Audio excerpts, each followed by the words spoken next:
नमस्कार दोस्तों, बहुत बहुत स्वागत है आपका सरकारी परीक्षा के इस डेली करंट अफेयर्स वाले वीडियोस में। दोस्तों, आज की करंट अफेयर्स की वीडियो आपके एग्जाम के पॉइंट ऑफ व्यू से काफी ज्यादा इंपॉर्टेंट है। तो दोस्तों, इस वीडियो को लास्ट तक जरूर देखें और कोशिश करें कि इस वीडियो को अपने फ्रेंड, अपने रिलेटिव जो एग्जाम की तैयारी में लगे हुए हैं उनके साथ जरूर शेयर करें, ताकि उनका भी हर रोज करंट अफेयर्स का पार्ट मजबूत होता चला जाए।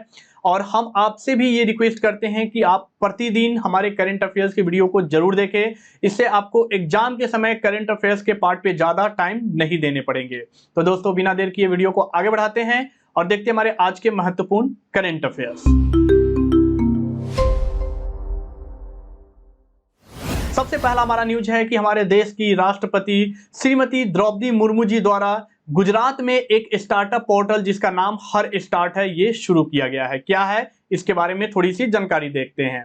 तो हर स्टार्ट जो कि एक स्टार्टअप प्लेटफॉर्म के लिए ये एक पोर्टल है, यानी कि जितने भी हमारे गुजरात राज्य की जो वुमेन एंटरप्रेन्योर्स है उनके लिए ये पोर्टल लॉन्च किया गया है।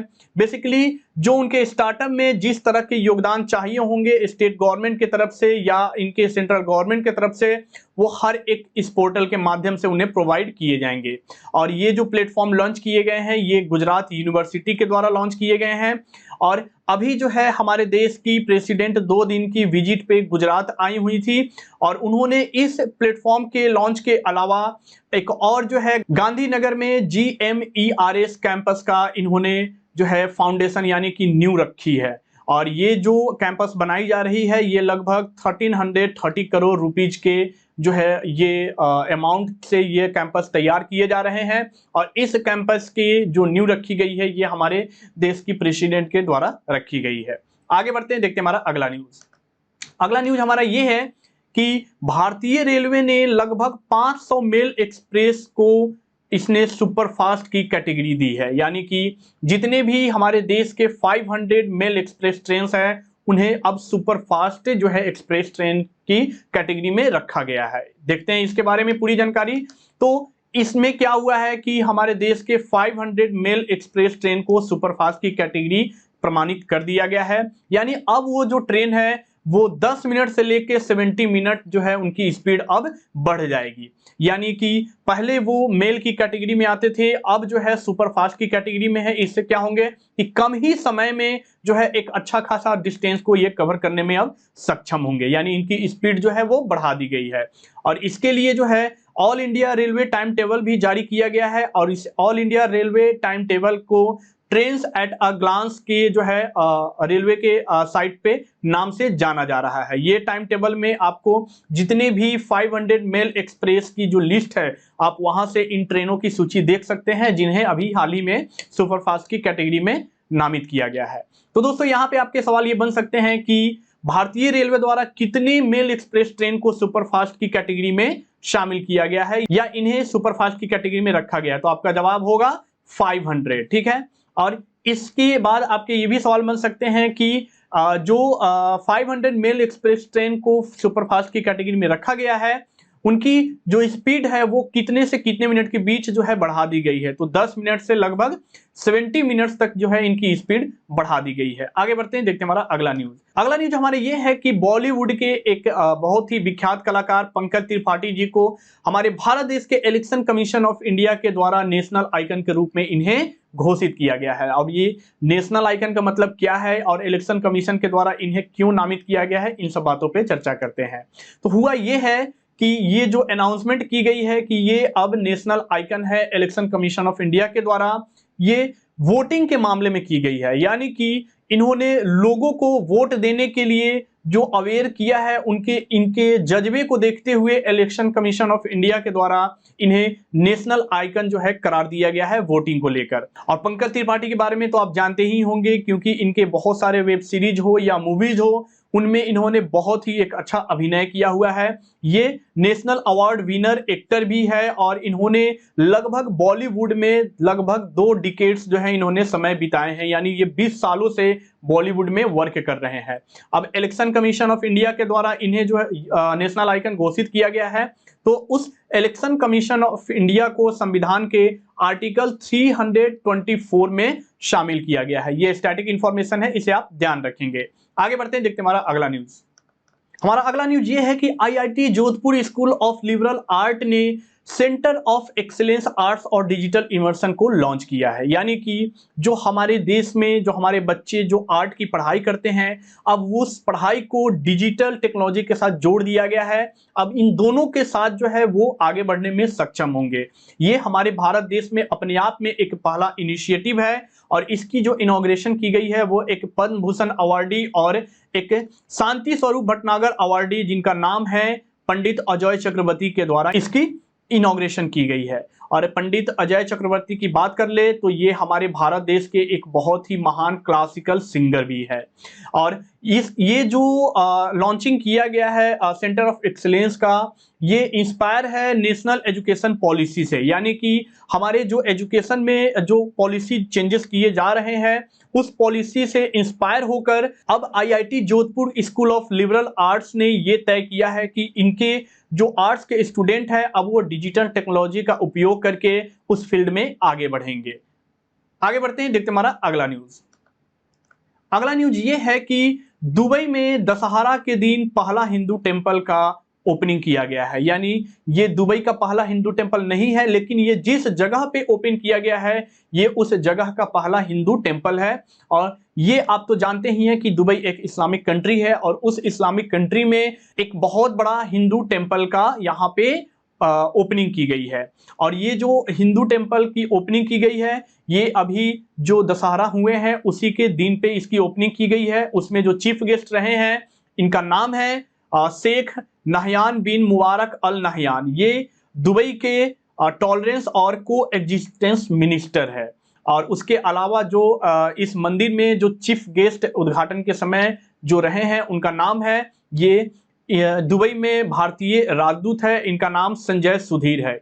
ये इस मंदिर के ओपनिंग के समय भी ये मौजूद थे। और इस मंदिर की जो ओपनिंग की गई है ये दुबई के विलेज इन जेबल अली में की गई है। ये दुबई के एक जगह का नाम है जेबल अली, इसी जगह पे इस हिंदू मंदिर को शुरू किया गया है। और ये जगह जो है ये बेसिकली सब धर्म के कम्युनिटीज के यहाँ पे जैसे कि मंदिर, मस्जिद, चर्च, गुरुद्वारा, ये सारे के सारे इस जगह पे स्थापित किए हुए हैं।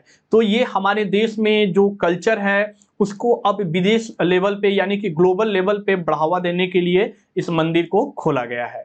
आगे बढ़ते हैं, देखते हैं हमारा अगला न्यूज। अगला न्यूज ये है कि तेलंगाना सरकार के द्वारा एक पेंशन स्कीम चलाया गया है गरीबों के लिए। इस पेंशन स्कीम का नाम है आसरा।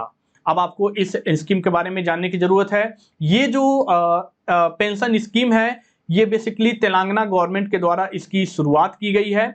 और बेसिकली ये जो स्कीम है ये जितने भी गरीब दर्जे के जो लोग हैं या जितने भी ओल्ड पीपुल हैं या तेलंगाना राज्य के जो विधवा महिलाएं हैं या जो फिजिकली डिसेबल्ड है या जो बीड़ी वर्कर है, यानी जो लोग बीड़ी बनाने में जो जुटे हुए हैं उन वर्करों के लिए ये पेंशन स्कीम निकाला गया है जिसका नाम आसरा है। इसे आप थोड़ा ध्यान में रखेंगे, इस स्कीम को ध्यान में रखेंगे किस सरकार के द्वारा यानी किस राज्य सरकार के द्वारा इस स्कीम को शुरू किया गया है। अब तेलंगाना की बात हो रही है तो तेलंगाना के अभी सीएम कौन है? कल्वाकुंतला चंद्रशेखर राव यानी के चंद्रशेखर राव। और तेलंगाना के जो गवर्नर है अभी ये है तमिलिसाई सुंदर राजन। ये तेलंगाना के अभी गवर्नर के पद पे सुशोभित है। आगे बढ़ते हैं, देखते हैं हमारा अगला न्यूज।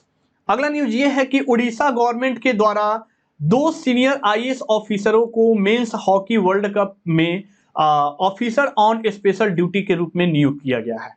आपको ये जानने की जरूरत है। सबसे पहले तो उड़ीसा गवर्नमेंट के द्वारा मेंस हॉकी वर्ल्ड कप में इस पोजीशन की नियुक्ति की गई है। यानी कि ये जो मेंस हॉकी वर्ल्ड कप होने हैं ये उड़ीसा में होने हैं और इस उड़ीसा गवर्नमेंट के द्वारा उसकी देखरेख के लिए ऑफिसर्स ऑन स्पेशल ड्यूटी के रूप में 2 आईएएस ऑफिसर को नियुक्त किया गया है। ये है कौन कौन? एक है भूपेंद्र सिंह पुनिया और दूसरे हैं रघु जी। और जो भूपेंद्र सिंह पुनिया जो कि 2008 बैच के हैं, इन्हें जो है राउरकेला के ओएसडी यानी कि ऑफिसर्स ऑन स्पेशल ड्यूटी के रूप में इन्हें अपॉइंट किया गया है और रघु जी को भुवनेश्वर के ओएसडी के रूप में इन्हें अपॉइंट किया गया है।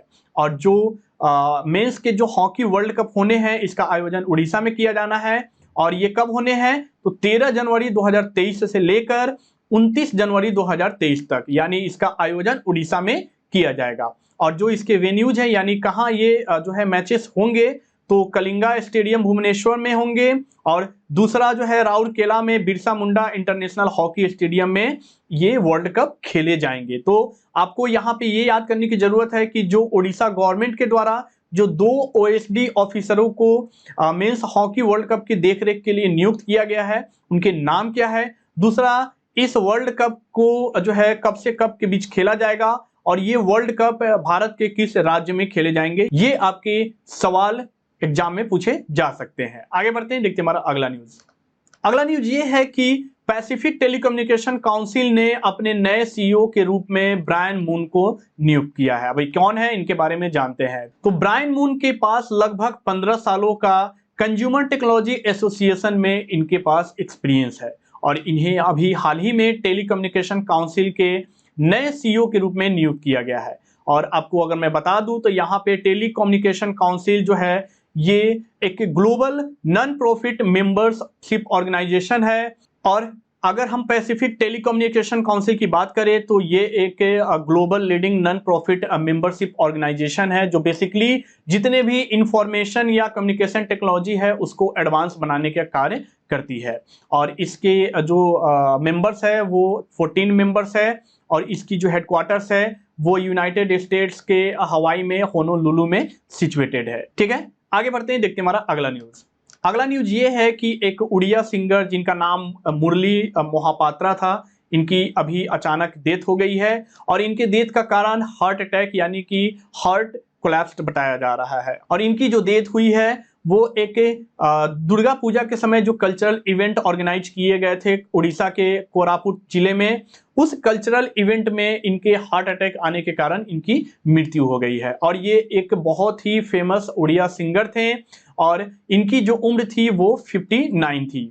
और इन्हें जो है एक और नाम से जाना जाता था, अक्षय मोहांती ऑफ जयपुर। इन्हें इस नाम से भी जो है लोगों के बीच में ये विख्यात थे और इन्हें जो ये नाम मिला था ये बेसिकली जयपुर सब कलेक्टर सिंगर जो है बनने से पहले इन्होंने ये ऑफिस में कार्य किया हुआ था और इनके इस ऑफिस में कार्य करने के कारण इन्हें अक्षय मोहांती ऑफ जयपुर के नाम से जाना जाता था। आगे बढ़ते हैं, देखते हैं हमारा अगला न्यूज। अगला न्यूज ये है कि फिजिक्स में यानी अभी जो नोबेल पुरस्कार की घोषणा की गई है, पिछली वीडियो में भी मैंने आपसे चर्चा किया था कि मेडिसिन के फील्ड में 2022 के नोबेल पुरस्कार विजेता कौन बने हैं। इन सारी बातों को मैंने पिछली वीडियो में आपके साथ डिस्कस किया था।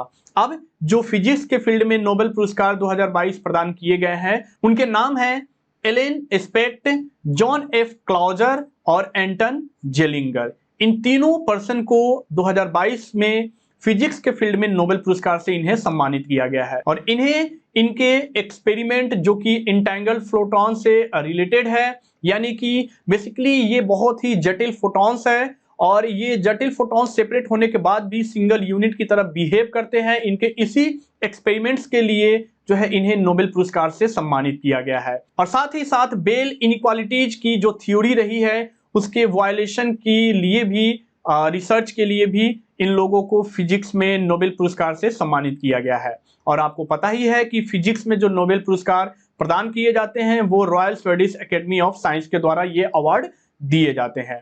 अब अगर नोबेल प्राइज की कैटेगरी की चर्चा कर ले, जो कि मैंने पिछले क्लास में भी आपके साथ किया था, तो यहाँ पे नोबेल प्राइज जो है वो 6 कैटेगरी में दिए जाते हैं, फिजिक्स, केमिस्ट्री, फिजियोलॉजी या मेडिसिन, लिटरेचर, पीस और इकोनॉमिक्स। इकोनॉमिक्स को जो है वो 1968 में ऐड किया गया था कि अब इकोनॉमिक्स के फील्ड में भी नोबेल पुरस्कार प्रोवाइड किए जाएंगे। अब अगर पिछले साल 2021 के फिजिक्स की कैटेगरी में नोबेल पुरस्कार विजेता की बात करें तो उनके नाम थे शिव कोरो मनाबे और क्लॉस हैसेलमैन।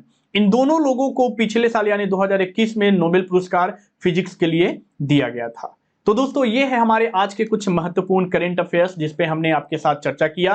तो आप जो है इन करंट अफेयर्स को अच्छे से रिवाइज कर ले, जैसे कि नोबेल प्राइज में किनको मिले हैं उनके नाम को अच्छे से याद कर ले। और अगर आपको ये वीडियो पसंद आया है तो आप इस वीडियो को लाइक करें, अपने फ्रेंड अपने रिलेटिव के साथ जरूर शेयर करें जो एग्जाम की तैयारी में लगे हुए हैं, और साथ ही साथ हमें कमेंट करके जरूर बताएं कि आपको आज का वीडियो कैसा लगा है।